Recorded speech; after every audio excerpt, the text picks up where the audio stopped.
رحماك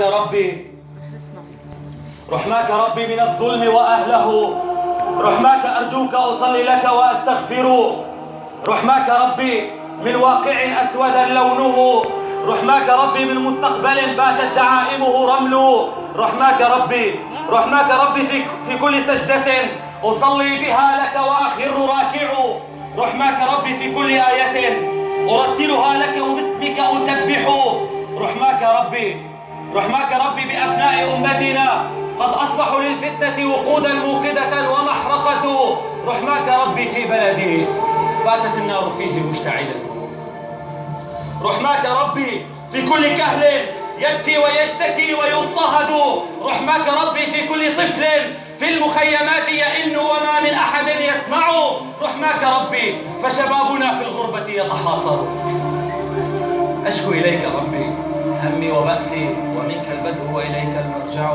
أشكو إليك ربي باتوا ينظرون إلينا ونحن نقتل، أشكو إليك ربي باتوا ينظرون إلينا ونحن نذبح، أشكو إليك ربي باتوا ينظرون إلينا ونحن على الفضائيات نصطب، ولا ضمائر ولا شرف، وبعين الإشفاق مساعدات غذائية إلينا أرسلوا، أيشفي الأرز حروقنا؟ أيمحي السكر خيبتنا؟ أيحفظ الزيت أعراضنا؟ أيكون الشاي أخا لنا؟ أيا أبناء أمتنا؟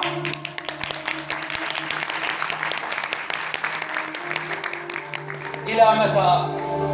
إلى متى؟ إلى متى نموت برا وجوا وبحرا؟ إلى متى؟ أوروبا تحمينا؟ أوروبا تحتوينا؟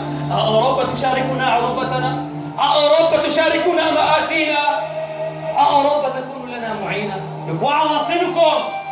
وعواصمكم ماذا يقال عنها يا أبناء أمتنا يا مزيفي عروبتنا؟ ماذا سنخبر أولادنا؟ أن نقول إن إخواتكم ماتوا غرق وإخوانكم العرب يسبحون بالنفط وما نفى؟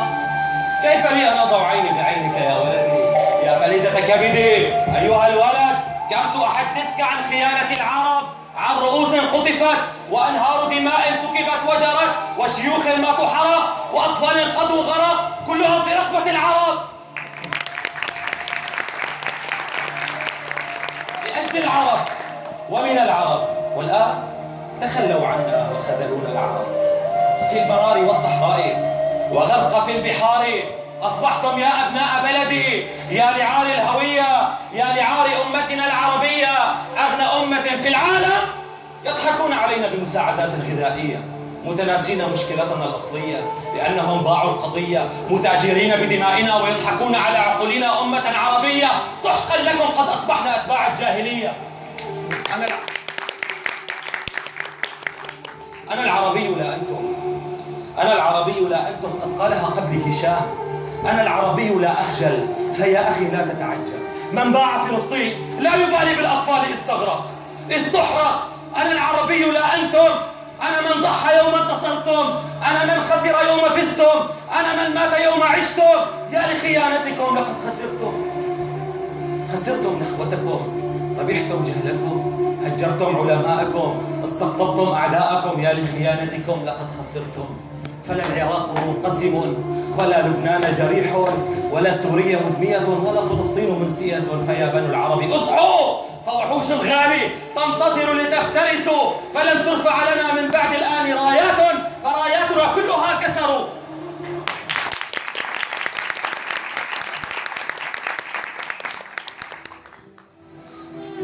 ضيق عيش وخطر، ضيق عيش وخطر، خيمة لجوء وصوت رعد ومطر، قلة رزق واستفحل المرض، وأبناء العرب في لجوئنا هذا طعن وذاك غدر، لا تلتفت للوراء لا تخف، لا تلتفت للوراء لا تخف، فمن طلب العلا من الفقر لم يخف، وأمضى الليالي جائعا وأنهكه السهر، فصابر أخي فما لك إلا الصبر، واجعل حزنك مدفون في القبر، واعتلي القمم وقف في المنبر ونادي في الصامدين الله أكبر، وانصر شعبا ترك الأرض وتهجر، في البرار بات وفي المحيطات أبحر، واجعل كلماتي في مسامعك. نصيحتي ليوم المحشر، يوم ينادي المنادي ويحكم، هذا ما وعد ربي وهذا ما أنذر، ما من مخرج لكم وما من مهرب، يوم يحق الحق وكل امرئ بما عليه يتعثر، وعد الرحمن حقا إن المظلوم لن ينهزم ولن يكسر. في زمن ليس بقريب وما هو ببعيد، كان هناك اجتماع خطير وكبير له مدلولاته الثقافية والاجتماعية والعسكرية والسياسية وكذلك الأمنية، فظننت أن القيامة قد قامت وأن الجيوش العربية استيقظت من غفلتها وذهبت لتحرر لنا فلسطين والجولان وجنوب لبنان. وفجأة وكانت هذه القامة الكبرى خرج أحد المجتمعين متبجحا، هناك شاب يخال نفسه شاعر ينقد ويذم ويهاجم ويدافع عمن يشاء. فجاء الرجل يسألني: من أنت يا فتى؟ قلت له: أنا؟ قال: نعم. قلت له: إني شاب صغير درويش سيهدم قصوركم التي بنيتموها من ريش، شاعر من زمن البؤساء، شاعر في زمن تسلط فيه الرؤساء. فقال: اخرس. فقلت: والله لا قتلت ولا سرقت ولا حرقت. فقال لي: من يسرق تقطع يده فيتوب عن السرقة، ومن يقتل يعش أبد الدهر في السجن مؤبدا فيتوب عن القتل. أما أنت؟ فقلت له: هون عليك. فقلت له: هأتيك بها فهون عليك، إن شئتم قصوا لساني وإن شئتم ابتروا أطرافي، فالعقل موجود، وأن كبلتم عقلي ففؤادي حاضر، وأن قتلتموني سيخرج من أشلاء طفلا يعلم الناس الشعر ويعلم الناس كيف تثور على حاكم ظالم مهما طال عمره ومهما بظلمه سيجور.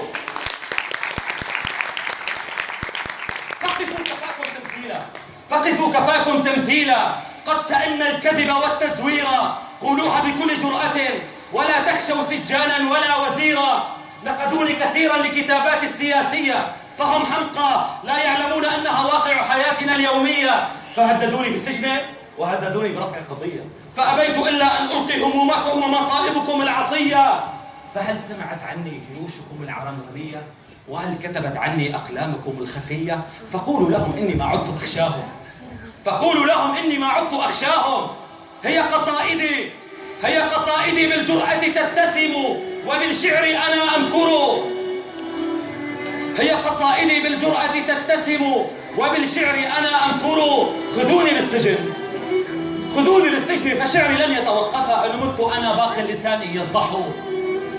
خذوني للسجن فشعري لن يتوقف، إن مت أنا باق لساني يصدح. فالشعر يلعن أصحابه إذا للواقع ما وصف، فالشعر يلعن أصحابه إذا للواقع ما وصفوا. فضبوا إرهابكم وارحلوا، رعاني الله ورعاكم فما عدت أخشاكم. فضبوا إرهابكم وارحلوا، رعاني الله ورعاكم فما عدت أخشاكم. فعلى ما نخاف؟ على ما نخاف؟ ألم تسوقون كالنعاج؟ ألم نرضخ لكم كما الأنعام؟ ألم نذبح بمصارخ الخراف؟ فعلى ما نخاف؟ قلمي قد أصبح أسيرا بمحض إرادتي، أكتب الواقع لا أبالي بالذي، ولكن ألم نقف في باحات مدارسكم نحييكم نبييكم نشد على أياديكم لوحدتكم لأمتكم. وإذا ما بتنا لاجئين يا أبناء أمتنا تفرقتم، وإذا ما طلبنا نخوتكم تقطعت كل أيديكم. رعاني الله ورعاكم فما عدت أخشاكم. وعلى أبواب العراق يا أخي لاقيني، وعلى أبواب فلسطين يا أخي لاقيني. جف الريق ودموع العين يا أخي تكويني. لما اليأس؟ لما اليأس؟ أليس الله بكافيك وكافيني؟ ألم ترى الأطفال أشلاء؟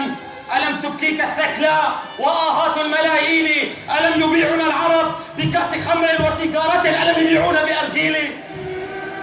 ومن دمائنا احتسوا نخبا من حمرة ومن دين لم يرأفوا بنا أخي، وشيدوا قصورهم من بستاننا زيتونا ومن تين. لا تحسبهم علينا أخي، فلا آمنوا بالقرآن ولا هم آمنوا بإنجيلي. أتخذلني يا أخي؟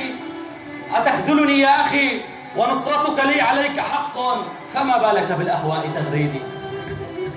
أتخذلني يا أخي؟ ونصرتك لي عليك حق، فما بالك بالأهواء تغريني. بكفاحي يا أخي أنا مقتنع، فما عادت دنياك ترويني. ولا الشمس ولا القمر ولا النسيم ولا الجبل، فلا تجلسن على الأطلال تبكيني. الشام غدت إذن، الشام غدت إذن ما بين قرود وتجار دين ملاعين، لأموتن وأكتب على ناصيتي شهيد غدر مخذول